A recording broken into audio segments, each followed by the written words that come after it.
రాజకీయ పరిస్థితులు రోజురోజుకి మారిపోతున్నాయి. సాంప్రదాయ కుటుంబాలు రాజకీయాల్లో కీలక పాత్ర పోషించేటువంటి సిచ్యువేషన్లో డబ్బే రాజకీయం ప్రధానమైంది.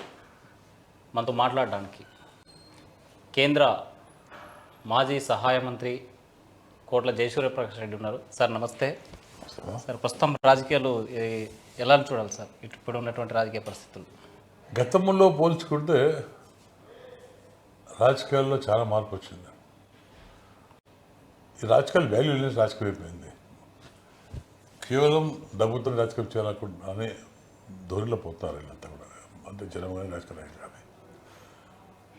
ఇది ఫ్యూచర్లో చాలా ఇబ్బంది వస్తున్నారు. రాజకీయాల్లో ఇంతకుముందు వాల్యూస్ ఉండేవి. ఇది ఒక సాంప్రదాయ సిద్ధాంతంతో పోయి రాజకీయం ఉంది, ఒక లాయల్టీ. ఆ సాంప్రదాయాలు పోయినప్పుడు ఇవి రాకముందు మేము రాజకీయం ఉన్నాం. నేను 3 సార్లు ఎంపీ గెలిచాను, మా చిన్న ఒకసారి ఎంపీ గెలిచాడు, మా నాన్నగారు 6 సార్లు గెలిచారు. దాదాపు 89 ఏళ్ళు రాజకీయం ఉన్నాం, ఒకటి ఎక్కువనే ఉంది. ఇంకా కానీ గతంలో పోల్చుకుంటే ఇప్పుడు రాజకీయం చాలా బాధ అనిపిస్తుంది. ఎలక్షన్లో కావాలంటే డబ్బులు కావాలి, కానీ కోట్లు కావాలి. ఎలక్షన్ డబ్బు ఖర్చు పెడితే కానీ మన ఓటు గెలిచాక ధోరణిలో పోతారు. అది మనం ప్రజలు గబ్బు లేపాం. ప్రజలు కూడా డబ్బుకి ఎప్పుడు ఇంపార్టెన్స్ ఇచ్చేవాళ్ళు కాదు ఓటర్స్. కానీ కాలాన మారిపోయి రాజకీయ నాయకులు కూడా డబ్బులు మొదలుపెట్టారు. తర్వాత ఓటర్స్ కూడా డబ్బుకు ఆశపడతారు. And this not correct. Quality రాజకీయం చేయాలంటే ప్రజలు కూడా డబ్బుకు ఆశపడకుండా మనం ఎటువంటి ఏ పార్టీకైనా సరే, ఏ వ్యక్తిగా పార్టీ పక్క పెట్టే పార్టీ ఉన్నా కానీ వ్యక్తిని రాలి, పార్టీ సిద్ధాంతాన్ని రాలి, పార్టీ ఇప్పుడు ఈ పెద్ద ప్రభుత్వం ఎలా ఉంది, ఏం అభివృద్ధి కార్యక్రమం చేసింది. కానీ ప్రభుత్వం మనం కొత్త పార్టీలో ఇప్పుడు ఎలక్షన్ పోటీ చేస్తే ఏమి మాట ఇచ్చారు, ఏం అభివృద్ధి కార్యక్రమం చేస్తారు, ఎటువంటి అభివృద్ధి కార్యక్రమం చేస్తారు కదా అంచనా వేసుకోవాలి. గ్రామాల్లో అన్ని కులాలు కలుసుకొని కూర్చొని నెమ్మరేసుకొని గత ప్రభుత్వంలో ఎలా మన ప్రాంతం అభివృద్ధి చెందిందా, లేదా అభివృద్ధి వాళ్ళు ఇబ్బంది పడ్డామా, మన పిల్లల భవిష్యత్తు ఏంటి, మన గ్రామ భవిష్యత్తు ఏంటి, రాబోయే కాలంలో మంచి సమస్య కానీ రకరకాల సమస్యలు. సార్ మీరు అంటున్నారు క్వాలిటీ రాజకీయం అంటున్నారు, కానీ ఇప్పుడు కరెన్సీ రాజకీయం జరుగుతుంది. సీట్ ఇవ్వాలంటే మీరు డిపాజిట్ ఎన్ని కోట్లు చేస్తారు, ఎమ్మెల్యే కానీ ఎంపీ కానీ. అంటే ఈ డబ్బు డిపాజిట్ల ధోరణి ఎందుకు వచ్చిందంటారు పార్టీలో? అది నాకైతే ఐడియా లేదు. కానీ ఎప్పుడు మేము డబ్బు గురించి మాట్లాడలేదు, విన్నాను, మేము అది విన్నాను. కానీ అది ఎక్కడనే క్వాలిటీ దెబ్బతింటాను. ఇప్పుడు డబ్బు డిపాజిట్ చేయడం దాని మంచి పద్ధతి కాదు పాలిటిక్స్లో. అంటే దాని అర్థమైంది క్వాలిటీ రాజకీయం పోయింది, డబ్బు ఉంటే రాజకీయం చేయొచ్చు పార్టీలు అనుకుంటున్నాయి, రాజకీయ నాయకుడు తప్పంటున్నాను. అక్కడనే క్వాలిటీ పోతుంది. ఇప్పుడు మంచి నాయకుని పోగొట్టుకుంటాం మనం, ఇప్పుడు సత్వర నాయకుని పోగొట్టుకుంటున్నాం. ఈ డబ్బుల వల్ల పెద్ద డబ్బు సంపాదించి డబ్బు దగ్గర సహకారంతో పోతున్నారు. కానీ వాళ్ళు ఒకేదేంలో గెలిచవచ్చు, 5 సంవత్సరాలు పనికి వస్తుంది. తర్వాత ఏంటి వాళ్ళ పరిస్థితి, వాళ్ళ దిక్కు ఏంటి, ఎవరు రాజకీయ నాయకులు చూస్తాం సంగతి ఏంటి, ఎవరికి కూడా మనం అనుకుంటే బాధ విషయం. అది ఆ డబ్బు వల్లే క్వాలిటీ పోతుంది, క్వాలిటీ పాలిటిక్స్ పోతుంది, గ్రామాల్లో కూడా అభివృద్ధి కుంటుపడిపోతుంది. It's not correct. నా లెక్కలో ఒక ఏ పార్టీ కానీ డబ్బులు ఇచ్చి డబ్బులతోనే రాజకీయం చేయడం తప్పదు నా భావన. అంటే మీరు చెప్పండి సార్, మీరు కాంగ్రెస్ పార్టీలో కొన్ని దశాబ్దాల పాటు పనిచేశారు. పార్టీ మారడానికి అన్కండిషన్గా మీరు పెట్టినటువంటిది ప్రధానంగా ఈ మన పశ్చిమ ప్రాంతంలో ఉన్నటువంటి ప్రాజెక్టులు కావాలన్నారు. కానీ గతంలో మనం చూసాం, ఎమ్మెల్యేలు మాకు మంత్రి పదవి ఇస్తారా, 25 కోట్లు ఇస్తారా, 30 కోట్లు ఇస్తారా, అంటే ఈ డబ్బుతో ముడిపడినటువంటి రాజకీయం ద్వారా ఇలాంటి సాంప్రదాయ కుటుంబాల యొక్క రాజకీయం అని కూడా ఎలా సాధ్యమవుతుంది? ఇట్లాంటి మాలాంటి కుటుంబాల్లో ఎలక్షన్ పోటీ చేయడం భయం వేస్తుంది మాకు. ఎప్పుడు సాంప్రదాయంగా ప్రజలు మేము నమ్ముకుంది, కానీ ప్రజల మనుషులు మేము ఉన్నాం కాబట్టి ప్రజలు మాతో డబ్బులు ఆశించారు. కానీ ఈరోజు సమాజంలో డబ్బులే ముఖ్యమైపోయింది. అన్నప్పుడు మేము మొదటి మేము డబ్బు సంపాదించలేదు. మేము క్వాలిటీ అంటే ప్రజల కోసం కష్టపడ్డాం, ప్రజల అభివృద్ధి కోసం పడ్డాం, ప్రాంత అభివృద్ధి పడే కానీ మేము డబ్బులు తీసుకుని డబ్బులు లేదు. అటువంటి కుటుంబాలు ప్రజలు డబ్బులు తినిపోతున్నాయి. నేను కాదు, చాలా మంది కుటుంబాలనే. అటువంటి కుటుంబాలు పైకి రాలేకపోతున్నాయి, డబ్బు కావాలి. వాళ్ళు తరతరాలుగా రాజకీయం ఉండి డబ్బు సంపాదించినప్పుడు ఎప్పుడు క్వాలిటీ పాలిటిక్స్ చేస్తారు. గ్రామ గురించి, గ్రామ సమస్య గురించి, రైతు సమస్య గురించి తెలుసుకొని వాళ్ళకి సాయం తీసుకుంటూ అభివృద్ధి ముందుకెళ్ళారు. అలాంటి క్వాలిటీ రాజకీయం ఉంది. అప్పుడు క్వాలిటీ మీరు ఒకసారి ఇష్ట తీసుకుంటే, ఒకసారి చేయండి, మొత్తం ఎమ్మెల్యేస్ కానీ ఎంపీ తీసుకుంటే క్వాలిటీ ఉన్న రాజకీయం ఉంది. మంచి స్టాఫర్స్ సార్, ముఖ్యంగా బ్రహ్మానంద రెడ్డి గారు ముఖ్యమంత్రి ఉన్నప్పుడు తీసుకుంటే 15 మంది cabinet ministers, including chief Brahmananda Reddy, మొత్తం స్టాఫర్స్. అటువంటి స్టాఫర్స్ మొత్తం వెళ్ళిపోయారు, కుటుంబం వెళ్ళిపోయాయి. బికాస్ ఎందుకంటే అప్పుడు వాల్యూస్ పోటీ మనకంటే వాల్యూస్ రాజకీయ నాయకుల మిత్రులు కానీ మనం నమ్మి ప్రజలు కల్పించారు. ఆ భావంతో పనిచేసి ముందుకు వెళ్ళే మళ్ళీ ముందు కూడా ఫ్రీగా డబ్బులు లేకుండా చాలామంది 2 సార్లు 3 సార్లు గెలిచారు. ఆ సమస్య పోయింది ఇప్పుడు. సరే, కోట్ల కుటుంబం కర్నూలు నుంచే ఉమ్మడి రాష్ట్ర రాజకీయాల్లో కీలక పాత్ర పోషించింది. ఆ రోజు మీ ఫాదర్ కోట్ల విజయభాస్కర్ రెడ్డి గారు సీఎంగా ఉన్నప్పుడు ఎమ్మెల్యేలకు సీట్లు ఇవ్వాలంటే ఎలాంటి అర్హతలు చూసేవాళ్ళు? అప్పుడు క్వాలిటీ చాలా, ఎందుకంటే ఇప్పుడే రాజకీయానికి వచ్చాక ఒక క్వాలిటీ మీద రాజకీయ నాయకులు వచ్చేవాళ్ళు, ఒక సిద్ధాంతం వచ్చేవాళ్ళు, ఇర్రెస్పెక్ట్ ఆఫ్ క్యాస్ట్. ఆ కాలంలో డబ్బులకు ఇచ్చేవాళ్ళు కాదు. మేము వ్యవసాయం మీద కలిస్తే మా ప్రాంతానికి ఏం చేసుకో క్వాలిటీ ఉండేది, ఇంత క్వాలిటీ ఉండేది. ఇప్పుడు రాను క్వాలిటీ రాజకీయం పోయింది. దేశం మొత్తం మీద, ఆంధ్రప్రదేశ్ మొత్తం దేశం మొత్తం పోయి ఈ డబ్బు మహిమ ఏర్పడింది. దేశం యావత్ దేశం కూడా ఈరోజు డబ్బులు ఏర్పడి ఈరోజు రాజకీయ నాయకులు అండి, ఎమ్మెల్యేలు కానీ ఎంపీలు కానీ డబ్బు ఆశిస్తారంటే క్వాలిటీ పోయింది. క్వాలిటీ పోయేందుకే ప్రజలు ప్రాంతం అభివృద్ధి చెందలేదు. నా లెక్కలో కేవలం డబ్బుల కోసం ఆశపడి రాజకీయం చేసి కాబట్టి మన ప్రాంతంలో అభివృద్ధి పోతుంది. ఈ గ్రామ సమస్యలు కుంటుపడిపోతున్నాయి. ఏంటంటే మీరు నాకు వచ్చేవాడు నేను మీకు డబ్బులు ఇచ్చి ఓట్లు వేసుకున్నా అనే ఒక భావనలో ఎమ్మెల్యే నాయకులు కనపడుతుంది. ప్రజలు మాట్లాడబోతున్నారు. ఎందుకంటే డబ్బులు తీసుకున్నాం కాబట్టి గట్టిగా వాళ్ళు నిలదీసి అరే మా సమస్య ఉంది అనే హక్కు కోల్పోతారు. డబ్బులు తీసుకున్నాం కాబట్టి డబ్బు నోటు పని చేపిస్తుంది. డబ్బు లేకుంటే క్వాలిటీ కొట్లాడే శక్తి లేదు. అరే మేము డబ్బులు మాకు న్యాయం చేయాలనే హక్కు కోల్పోతారు ఓటర్స్. ఎందుకంటే మేము డబ్బులు తీసుకున్నాం కాబట్టి మనం గట్టిగా మాట్లాడే పరిస్థితి జరిగినప్పుడు వాళ్ళు ఫీల్ అవుతుంది. అంటే ప్రశ్నించే నేచర్ని కోల్పోతున్నారు. పోతారు, డబ్బులు తీసుకొని పోతుంది. రాజకీయ ఏమంటారు, డబ్బులు ఇచ్చా మేము ఊట్లేసా అనే ఒక భావన వచ్చేది. నువ్వు నాకు ఊగేసావా, డబ్బులు తీసుకొచ్చావు అడిగి మీకు హక్కు లేదా? మీరు పార్టీ మారే సందర్భంలో గుండ్రేవుల ప్రాజెక్ట్ అడిగారు, వేదవతి ప్రాజెక్ట్ అడిగారు, పక్షు ప్రాంతాల్లో నీటి ప్రాజెక్టులు కావాలని కోరారు. అది ఏమన్నా అడుగులు పడ్డాయా? ఏమన్నా అదే చెప్తాను నేను, అదే చెప్తున్నా. ఆ రోజు కాంగ్రెస్ కొన్ని కారణం వల్ల కాంగ్రెస్ విభజన చేసింది. సరే, అది మెచ్చేటల్లో అయిపోయింది, దాని గురించి మాట బాగలేదు. కొన్ని దానివల్ల కొంచెం నష్టం జరిగింది, కొంత లాభం జరిగింది కొన్ని ప్రాంతాలకు. తెలంగాణ నష్టం, తెలంగాణ లాభం జరిగింది, ఆంధ్ర కూడా నష్టం జరిగింది. సరే, అవి మాట్లాడదు మనం. కానీ ఇప్పుడు ఏమైందంటే వచ్చే నాయకులతో కూడా గతంలో నేను పార్టీ మారే ముందు ఏదైతే అడిగానో అది నా స్వార్థం కాదు, ప్రజల కోసం ఆ ప్రాంతం కోసం అడిగాను. సరే, అప్పుడు తెలుగుదేశం పార్టీ ఓడిపోయింది. తర్వాత వచ్చే నాయకులు గెలుపొందారు. అది నా సమస్య కాదు, ప్రాంతం ఇప్పుడున్న ఎమ్మెల్యే సమస్య. వాళ్ళ ప్రాంతం కూడా నీటి సమస్య ఉంది. ఆ ఎమ్మెల్యే దృష్టి పెట్టుకుని నడితే మళ్ళీ ఎందుకు వాళ్ళు దాని గురించి మాట్లాడినంటే మీకు అర్థమవుతుంది. దాని గురించి మాట్లాడే అది మళ్ళీ ఎందుకు మాట్లాడకపోతే నాకు అర్థం కావట్లేదు. కానీ ముఖ్యమంత్రి అంటే ఇప్పుడున్న ముఖ్యమంత్రితో ఎందుకు మాట్లాడకపోతే నాకు అర్థం కావట్లేదు. ఇది ప్రజల కోరిక.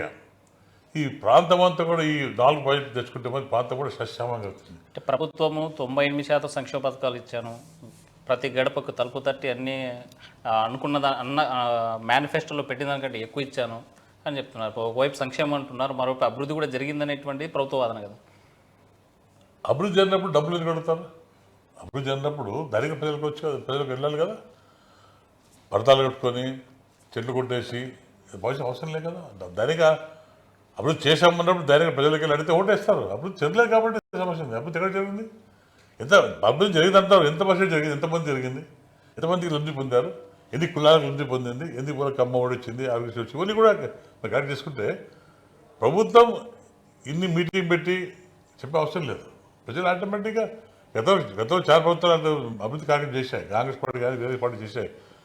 ఇప్పుడు వాళ్ళకు నమ్మకం ఉంది, మేము చేశాం కాబట్టి ధైర్యంగా మేము ప్రజలకు వెళ్తాం కదా భావన వాళ్ళకు ఉంది. పోయింది, క్వాలిటీ పోయింది. ఈరోజు ఎమ్మెల్యే ఎక్కడ పట్టలేదు బయటకి, ఎమ్మెల్యే బయట పడలేదు, మంత్రులు బయట పడలేదు, ఎక్కడ బయట పడలేదు. చూడండి మన జిల్లాలో తీసుకుందాం. మంచి ఒక మధ్య ఇప్పుడు ఎన్నో కష్టాలు వచ్చాయి. డౌట్ ఉంది మనకు, వర్షాలు లేక, సాగునీళ్ళు లేక ఉంటే ఏ మంత్రి అయినా ఓడిపోయినా గ్రామాలకు వెళ్ళినా, ఏ మంత్రి అయినా తాగిన సమస్య కానీ కృష్ణా అంటే ప్రతి గడపకి వెళ్తున్నాం, మేము చేసినాము లేదు, మంచి పథకాలు మీకు అందే లేదనేసి అడుగుతున్నారు. గడప తిరుగుతున్నారు కదా, అక్కడ వాళ్ళు తిరుగుతున్నారు, ఇక్కడ మీరు తిరుగుతున్నారు. అంటే బాబు షూరిటీ, భవిష్యత్తు గ్యారెంటీ అనేసి ఫ్యూచర్ మా మేనిఫెస్టో అది. గత పెద్ద ఫ్రెండ్ కాబట్టి మమ్మల్ని గెలిపోయి మేము మా కార్యక్రమం చేస్తాం, మేము ఎప్పుడు పోతున్నాం. గతంలో మేము చేసాం కూడా. ఇప్పుడు వీళ్ళు గడపడకపోతారు, అభివృద్ధి కార్యక్రమం జరగలేదు వాళ్ళకి. జరిగి కాబట్టి అయ్యా మేము చేస్తాము అని ఏ గొడవ చెప్పాడు. వైకాపాలు ఎక్కడ పోతారు, పోలీసు పెట్టుకోబోతున్నారు. ఎక్కడ వాళ్ళకు ఎదురు వస్తుంది, పోలీసులు పెట్టుకోబోతారు. అదే అభివృద్ధి చేస్తుంటే పోలీసులు లేకుండా పోమని చెప్పండి. అరెస్ట్ చేసి కొన్ని గ్రామాల్లో తెలిసి కాక అరెస్ట్ చేసి కాదు మీద పెట్టి అభివృద్ధి చేయడం ఎక్కడ రామని చెప్పండి. చూద్దాం, అభివృద్ధి చూద్దాం. ఇవే ముఖ్యమంత్రి గారు రామని చెప్పి మాట్లాడతాం. మనం ఎవరు రామని మాట్లాడతాం? అభివృద్ధి మా జిల్లా తీసుకుందాం. ముఖ్యంగా మా కర్నూలు చేసుకుంటే కర్నూలు జిల్లా ముఖ్యంగా ఇరిగేషన్ ఆధారపడిన ప్రాంతం, ఎల్ఎల్సి కింద ఆధారపడిన ప్రాంతం, తుంగభద్ర ఆధారపడిన ప్రాంతం. మళ్ళీ మేము అడిగాం కదా, పని వీళ్ళేం సాధించారు సార్? మేము టీడీపీలో అడిగే డిమాండ్ చేశాం. ఆ సమస్య మీరు రైతులు ఎదుర్కొంటున్నారా? లేదు. ఎందుకంటే మీరు ప్రజలు పోవటం లేదు. 5 సంవత్సరాలు ప్రజలు పోవటం లేదు. ప్రజలు కష్టాలు చేసుకోవటం లేదు. వాళ్ళ నీటి సమస్య కానీ తాని సమస్య కానీ ఉందా అక్కడ? లేదు. ఈరోజు శ్రీశైలం డ్యామ్ ఏమైంది, తుంగభద్ర హోస్పేట డ్యామ్ ఏమైంది, వాటర్ లేదు. ఈరోజు కూడా ప్రజల దగ్గర పోవటం లేదు. ఎమ్మెల్యే కానీ ఎంపీలు కానీ ఎక్కడ చూపండి, అక్కడ చూపండి. అంటే నేను సిద్ధము, సంక్షేమ పథకాలు అందించాను, ఈ రాష్ట్రం అభివృద్ధి చేశాను, వచ్చే ఎన్నికలకు నేను రెడీగా ఉన్నాను అని చెప్పేటువంటి జగన్మోహన్ రెడ్డి సీఎం 80 మంది ఎమ్మెల్యేలు మార్చాల్సిన పరిస్థితి ఎలా చూడాలి? అది వాళ్ళకి ఇప్పుడు నేను అదే అడుగుతున్నా. అభివృద్ధి చేసింటే వాళ్ళ పని ఏముంది? ఇక్కడ ట్రాన్స్ఫర్ చేస్తారు, మామూలుగా అఫీషియల్ ట్రాన్స్ఫర్ చేస్తారు. కానీ పొలిటికల్గా అలా ట్రాన్స్ఫర్ ఫస్ట్ టైం చూస్తాను నేను. ఎప్పుడు ట్రాన్స్ఫర్ రాజకీయ జీవితంలో ఈ ట్రాన్స్ఫర్స్, పొలిటికల్ లీడర్ ట్రాన్స్ఫర్ అంతే కదా ఫస్ట్ టైం నా జీవితం ఫస్ట్ టైం చూస్తాను. ఏ కానీ అంటే నా ఫోటో పెట్టే గెలుచుకుంటానికి బాగున్నా పోతాను. అది పోయింది, కాలం పోయింది. అది ఇంతకుముందు పెద్ద పెద్ద నాయకులు చేసి చాలా మంది పోయారు పార్టీస్. అది అంత కరెక్ట్ కాదు. అంటే ఒక ధైర్యం అభివృద్ధి చేయకుండా మా బలంతో ధైర్యంతో పోలీసు బలంతో అంతా గెలుచుకుంటామని చెప్పుకుంటాం. కానీ ఇప్పుడు మార్చారు, చాలా మార్చారు. గెలుస్తారా? ప్రజలు చైతన్యం వస్తుంది ఈ మధ్య. ఇప్పుడు ఈ మధ్య చైతన్యం మొదలైంది. ఎందుకంటే ఈ ఆంధ్ర రాష్ట్రం విడిపోయాక అభివృద్ధి కుంటుపడిపోయింది. అన్ని రంగాలు ఊడిపడిపోయింది. ప్రజలు తెలిసిపోతాం, చూస్తాం, టీవీలో చూస్తాం. ఇక్కడ రోడ్డు సరిగ్గా లేదు, తాగిన సరిగ్గా లేదు, పిల్లల భవిష్యత్తు లేదు, ఆరోగ్య సరి రావట్లేదు, ఈ ఫీజు ఎంబర్స్ రావట్లేదు, రకరకాల ఇబ్బంది పడుతుంది. కనపడుతుంది మనకు. ఏమంటే ప్రభుత్వం చేసేపి గొప్పలు చెప్పేటప్పుడు ఎక్కడ కనపడుతుంది. ప్రజలకైతే రెస్పాన్స్ రావట్లేదు. కురుక్షేత్ర యుద్ధం స్టార్ట్ అయింది, నేను ఒక్కడినే, నన్ను ఓడించేందుకు మొత్తం శకునీలు, తర్వాత దుర్యోధనలు, కౌరవ సైన్యం అంతా ఏకమవుతుంది, కూటములు కడుతుంది. నేను చేసినటువంటి మంచి చేసేంటని ఆదరించదని చెప్పి అనుభవం లేని మాటలు అవన్నీ. ఒక ధీమా, డబ్బు ఉంది, అంత డబ్బు ఉంది, ఇవన్నీ మాట్లాడి డబ్బుతో మాట్లాడుతున్నాను. ఈరోజు వాళ్ళ దాంట్లో అయినా కానీ డబ్బులు ఇస్తారు, కొట్టుకోకుండా వచ్చి ఆ డబ్బు మతంతో మాట్లాడుతాను, ఆ డబ్బు అహంకారంతో మాట్లాడతాను. కానీ నిజంగా డబ్బు లేకపోతే ఆయన ఎందుకు పడగలు తిరుగుతున్నాడు, హెలికాప్టర్ తిరుగుతున్నాడు? మరి ప్రజలు ఎందుకు పోవట్లేదు? పబ్లిక్ మీటింగ్ పోతే చూస్తాం మనం. ఆ స్కూల్ బస్సులు, స్కూల్ పిల్లలు డబ్బులు ఇచ్చి 500 ఇచ్చి అవసరం ఏముంది?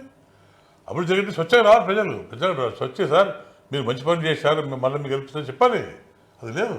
ఇలా మీడియా పెడితే పారిపోతాం. ఎందుకు పారిపోతాం?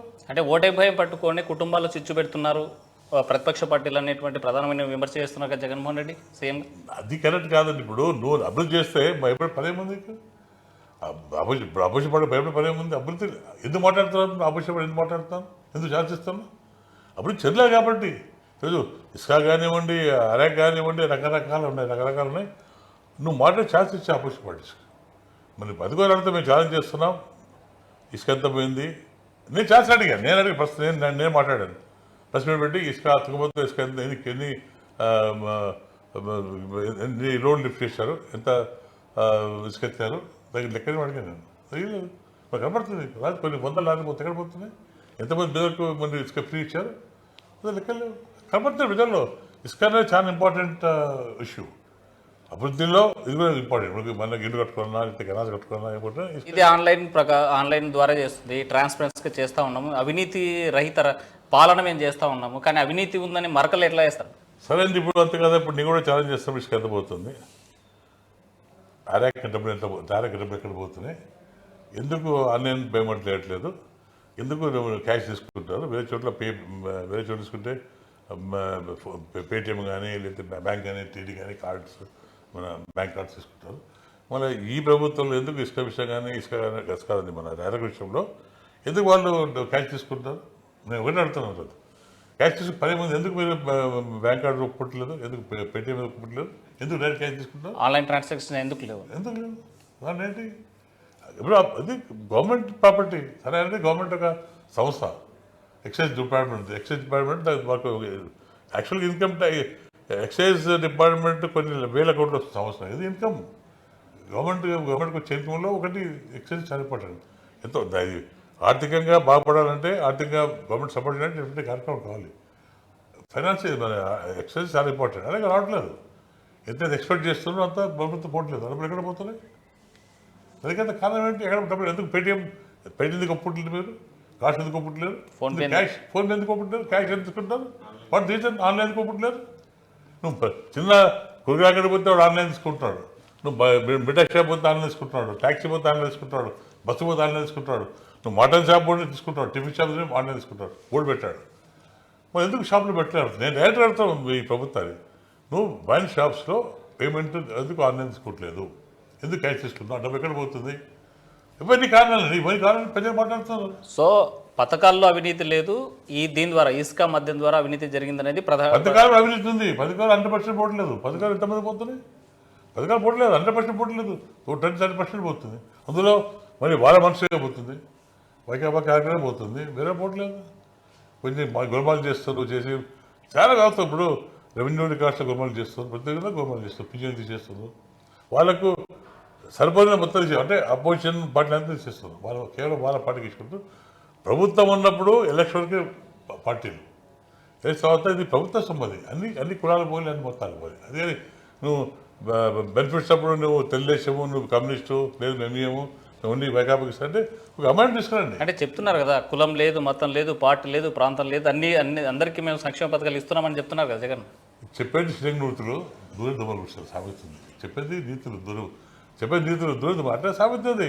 ఇప్పుడు అడిగే మామూలుగా ఎక్కడే కానీ ఏ పార్టీ కానీ ఈ గవర్నమెంట్కు సంబంధించిన బెనిఫిషియల్ స్కీమ్స్ కానీ లబ్ధిదారులు వాళ్ళకి ఎటువంటి కుటుంబం లేకుండా ఇవ్వాలి. అది కావట్లేదు. కేవలం ఈ వాలంటరీ వ్యవస్థ పెట్టుకొని కేవలం దట్స్ వెరీ పార్షాలిటీ. నాలుగు ఇక్కడ వాలంటరీ సంస్థ విలేజ్ వాలంటీర్ వచ్చి కంప్లీట్గా అభివృద్ధిని ఆశ్రయిస్తున్నాయి. వాళ్ళు ఆఫీస్లో పోతే కూడా ఓన్లీ వైకాపాకే ప్రిఫరెన్స్ ఇస్తుంది. ఈవెన్ పోలీస్ స్టేషన్ కానివ్వండి, రెవెన్యూ కానీ కనబడుతుంది క్లియర్గా. అభివృద్ధి జరగలేదు. వచ్చేది జరుగుతుంది, అభివృద్ధి ఒకటేసారి జరుగుతుంది. ఈవెన్ వాళ్ళు కూడా అసంతృప్తిగా ఉంది. వాళ్ళ కర్త కూడా అసంతృప్తిగా ఉంది. ఒక క్లియర్ కనబడుతుంది. ఎవరు కూడా కమ్యూనిస్ట్ కానీ, కాంగ్రెస్ కానీ, తెలుగుదేశం కానీ, ఎవరు బీజేపీ కానీ ధైర్యంగా సచివాలయం పోయే పరిస్థితి లేదు. ఎందుకు వస్తున్నాం? రాకూడదు, పోలీస్ స్టేషన్ పోకూడదు, రెవెన్యూ పోకూడదు, క్లియర్ కనబడుతుంది అక్కడ. సరే, ఎందుకోసం అని టీడీపీ పార్టీ ఇప్పటిదాకా ఉండేది 60 రోజులే పార్టీ ఎలక్షన్కి సంబంధించి. ఇప్పటికే 6 లిస్టులు ప్రకటించింది వైసీపీ పార్టీ. ఒక్క లిస్ట్ అంటే ఒక్క లిస్టు, ఒక పేరు అంటే ఒక ఎందుకు ప్రకటించలేకపోతుంది? అది కూడా వైకాపా కరెక్ట్ అంటున్నాను. వైకాపా పేరు ప్రకటించిన ఇన్ఛార్జిని ప్రకటిస్తున్నాడు. వైకాపా నువ్వు ఫలానా క్యాండిడేట్ ఫలానా చూడండి ఇక్కడ ప్రకటించిన ఇన్ఛార్జ్ వాస్తవం. మీరు అర్థం చేసుకోవాలి.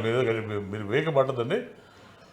వైకాపా ప్రకటించింది ఎలక్షన్ నామినేషన్ అభ్యర్థి కాదు ఇన్ఛార్జ్. ఎలక్షన్ ముందు మార్చవచ్చు, ఇంకా టైం ఉంది. అఫీషియల్గా నా కేటగిరీ సర్టిఫికేట్ ఉంది. ఇన్ఛార్జ్ వేరే ఇన్ఛార్జ్ మార్చవచ్చు. మార్చారు. ఇప్పుడు ఎమ్మెల్యే తీసుకోండి. ఎమ్మెల్యేలో ఏమైనా ఇచ్చే మనం మార్చారు. మేము అట్ట కాదు. మేము కంప్లీట్ ఫైనల్కి ఇచ్చేస్తాం. మేము మళ్ళీ మార్చే సమస్యలేదు. అందుకని మేము ఆలోచిస్తున్నాం ఏంటో తీసుకెళ్ళా. ఎందుకంటే ఈక్వేషన్ మారుతున్నారు వాళ్ళు. ఇప్పుడైనా ఇన్ఛార్జ్ అంటారు మార్చుకుంటే మమ్మల్ని కన్ఫ్యూజ్ పెడుతున్నాడు. అయినా కన్ఫ్యూజ్ పెట్టగానే మా ఆలోచన మాకుంది, మా విధానం మాకుంది, మా అభ్యర్థి మేము ఎవరైనా చేసుకున్నాం. కానీ కొంచెం ఈ పొత్తుల వల్ల కొంచెం అంటే కానీ లేకపోతే మేమంతా వీళ్ళు ఇన్ఛార్జ్ కాదు. మేము డెఫినెట్గా మేము ఫైనల్ ఇచ్చేస్తాం. అంటే వచ్చే ఎన్నికల్లో టీడీపీ ఓడిపోబోతుంది. అందుకే పొత్తుల కోసము ఢిల్లీ వెళ్తున్నారు. బీజేపీ నాయకులు కాళ్ళ పట్టుకుంటున్నారు, కాళ్ళ వేళ పడుతున్నారు. అయినా దగ్గర తీసుకునే పరిస్థితి లేదు. ఈరోజు చంద్రబాబు నాయుడు గారు మీద తెలుసు కానీ మళ్ళీ గతం నీకు బీజేపీ సపోర్ట్ లేదా? నువ్వు బీజేపీ సపోర్ట్ తీసుకోలేదా? 304 సార్లు 304 సార్లు ఎందుకు కోర్టు పోలేదు? ఎందుకు నువ్వు కోర్టు పోకుండా అంటే సిబిఐ కోర్టు ప్రత్యక్షంగా ఎక్కడ పొత్తు లేదు వైసీపీతో ఇప్పటిదాకా? ఒక్క పొత్తు ఒక్కసారి కూడా పొత్తు లేదు బీజేపీతో. ఎందుకు లేదు? బీజేపీ పొత్తు అన్ని కేసులు అన్ని వాయిదా పడతాయా? అంటే అధికారికంగా ఎక్కడ లేదు కదా. అధికారం ఉంది కానీ అన్అఫిషియల్గా ఉంది. ఇప్పుడు ఈ అవినాష్ రెడ్డి వచ్చాడు. ఎందుకు అరెస్ట్ చేయలేదు? సిబిఐ కంటే పెద్ద సిబిఐ పెద్ద పవర్ఫుల్ డిపార్ట్మెంట్ ఎందుకు పోయిందంటే ఇండైరెక్ట్ సపోర్ట్ ఉంది, మీ సపోర్ట్ ఉంది. చైర్మన్ ఎందుకు వచ్చేసారు? అంటే లోపాయకారి ఒప్పందం ఉందంటారు. డెఫినెట్ ఉంది. కనపడుతుంది. ఈరోజు లేకపోతే ఎంత డబ్బు ఎందుకు ఇస్తారు? కొన్ని లక్షల కోట్లు ఇచ్చారు. ఎందుకు ఇచ్చారు? కొన్ని లక్షల కోట్లు ఇచ్చారు. 2,000 కోట్లు 3,000 ఎందుకు ఇచ్చారు? అండర్స్టాండింగ్ ఉంది. కాబట్టి ఈరోజు ఓటాడుతున్న కోట్లలో 3,004 సార్లు రికార్డు పని కూడా గిన్నెస్ బుక్ పేరుకొచ్చు. 3,004 సార్లు ఎంతో అవుతుంది. ఇంతవరకు ఓటు బెయిల్ ఉన్నాడు, వైజాగ్ ఇచ్చినాడు. అంటే ప్రజల్లో ఒక డబ్బు ఉన్నవానికి ముఖ్యమంత్రికి సపరేట్ రూలా, కామన్కి అది నడుపుతుంది. ఈరోజు ఒక కామన్ వ్యక్తి ఎమ్మంటే జైలుకి ఇస్తారు ముట్టుకుంటే. చిన్న ఎగ్జాంపుల్ చెప్తాను. ఒకటి వాల్ పోస్టులు నుంచి చేస్తామని ఇప్పుడు కేసు పెడుతున్నారు, ఒక తిట్టే కేసు పెడుతున్నారు. వాళ్ళు తిట్టొచ్చు కొట్టొచ్చు. చాలా మంది మా నాయకులు, మా గవర్నమెంట్ వాళ్ళు, మన అధికార పార్టీ చాలా మంది పొలిటికల్ తిడతారు, చెబుతూ చూపిస్తారు, అది చేస్తాం వస్తుంది. వాళ్ళకి కేసు లేదే. మామూలు అవి నామకాస్తే తింటే అరెస్ట్ చేసి లోపడిస్తారు, గుడ్డు కొట్టిస్తారు, బట్టి పిక్చర్స్ పెడతారు. అది న్యాయం. అది పోలీసు ఇన్స్ట్రక్షన్స్ మేము చెప్పినా వేదం అని చెప్తారు. అట్లే కనపడుతుంది ప్రజల్లో. అందుకోసమే ప్రజలు విసికిందని పట్టుతాం, విసికిందే ప్రభుత్వం మారాలి అని ఒక దృక్పథంకి వచ్చారు. కాబట్టి రేపు జరిగేది అదే. రేపు జరిగేది తెలుగుదేశం పార్టీ జనసేనతో కలిసి మేము గవర్నమెంట్ ఫామ్ చేయకపోతే డౌట్ ఏం లేదు. దాన్ని ఎండ చెడగొట్టాలి అనే ఉద్దేశంలో చంద్రబాబు నాయుడు గారు నిన్న ఢిల్లీ పోయించారు, మరి అంటే ఈయన పోయించాడు, ఇది అడ్డుకుంటున్నాడు. ఎందుకు అంటే ఢిల్లీకి ఒక సీఎంగా ఒక పిఎంని కలవడం తప్పంటారా? అది మీరు చెప్పాలి, నేను ప్రజలు చెప్పాలి. అది ఇప్పుడు ఢిల్లీ పోతే కాబట్టి కేసులో బయటకు వస్తున్నాడు కదా. ఇప్పుడు బెయిల్ మీద ఉన్న వ్యక్తి 3,000 సార్లు పోలే కోర్టు కంటే నాకు అర్థం ఏంటి? అంటే ఒక సీఎం పిఎంగా కలవడానికి రాష్ట్ర అభివృద్ధి కోసమో, లేకపోతే ఇక్కడ రావాల్సిన నిధుల కోసమో, లేకపోతే ఇంకేమైనా కొత్త పథకాలు తీసుకురావడం కోసమో ఇన్వెస్ట్ చేసుకుని కలిసి ఉండొచ్చు కదా. మీరు పేపర్లో ఇన్నిసార్లు ముఖ్యమంత్రి పోయాడు, సరే సంతోషం బాగా అర్థం. కానీ ఏ అభివృద్ధి జరిగింది చెప్పండి. అభివృద్ధి జరిగిందా చెప్పండి. ఒక పోలవరం జరిగిందా, లేదా ఎల్ఎల్సి వాటర్ జరిగిందా, లేదా శ్రీశైలం ముందు గుంత పడితే ఆయన చూసారా? మరి ఎల్ఎల్సి మన తెలంగాణ మోడరేషన్ జరిగిందా, అయితే అందరి మోడరేషన్ జరిగిందా? ప్రత్యేక హోదా కోసం అడగడానికి పోయి ఉండొచ్చు కదా. ఈ 2 రోజులుగా చర్చ జరుగుతుంది రాష్ట్రంలో. అయిందా? ఆయన ముఖ్యమంత్రి 5 ఏళ్ళు అయిపోయింది. నాకు 20 మంది ఎంపీలు నేను చూపట్టుకు తీసుకొస్తే ఏమైంది? ప్రతి పని ఇప్పుడు కొత్త పదవి పెట్టేస్తాడు. ఇప్పుడు ఎట్లా కాదు, ఆయనకు నాకు కావాల్సింది నా స్వార్థం ఉండాలి, ప్రజల సంక్షేమంగా చెప్పే ఉద్దేశం అంత పోతున్నాయి ఆయన. తప్పించి ఈరోజు ప్రధానమంత్రి ఇప్పుడు అన్నప్పుడు ఆయన మెజార్టీ ఉన్నప్పుడు ఎందుకు సపోర్ట్ చేస్తున్నాడు? నేను బిల్ సపోర్ట్ చేశాడు. నాకు ఎలక్షన్లప్పుడు మీరు మాట ఇచ్చారు, ప్రత్యేక మన డివిజన్ అప్పుడు నాకు మాట ఇచ్చారు. నాకు కొట్లాడు కదా, కొట్లాడు ఇంతసేపులు ఆ కేసులు వాళ్ళ చిన్న మీద కేసు తప్పించి ఏది మాట్లాడలేదు. అది కరెక్ట్ కాదు. అది కోసమే క్వాలిటీ పోతున్నాను, అది క్వాలిటీ రాజకీయం పోతుంది. ప్రజల చైతన్యం కూడా, ప్రజల్లో కూడా డబ్బుంటే చేతి భావన పోతారు, ప్రజలు కూడా మారిపోతారు. తప్పంటున్నాను. రాజకీయాలు కానీ ఓటర్ కానీ ఓటర్ ఆశించకూడదు. ఓటర్ డబ్బు ఆశపడితే క్వాలిటీ పోతుంది, వాళ్ళ అభివృద్ధి దెబ్బతినిపోతుంది, వాళ్ళ పిల్లల భవిష్యత్తు దెబ్బతినిపోతుంది, ప్రాంతాలు గమనించిపోతున్నాయి. మనం ఫ్యాక్షన్ మాకున్నాం, ఆగిపోతున్నాం. సరిగ్గా పొడిగినట్టు అయితే పని పెట్టాలి. మనం నీళ్ళు ఇవ్వాలి, వాళ్ళ నుంచి పంట గిట్టుబాటు తేవాలి, సబ్సిడీ ఇవ్వాలి. అటువంటి కార్యక్రమం చేయాలి. రైతులు టోటల్గా ఈ ప్రభుత్వం ఇగ్నోర్ చేసింది. రైతుల గురించి పట్టించుకోవటం లేదు, రైతు యొక్క కష్టాల గురించి పట్టించుకోవట్లేదు. ప్రాంతంలో ఎలాగున్నాయి, రైతు సమస్య ఎలాగుంది, రకరకాల సమస్యలు ఉన్నాయి, పట్టించుకోవట్లేదు. ఎక్కడ ఎమ్మెల్యే పట్టించుకోవట్లేదు, ఎంపీలు పట్టించుకోవట్లేదు, మంత్రులు పట్టించుకోవట్లేదు. మన జిల్లా మంత్రులు ఉన్నారు ఒక్కరు.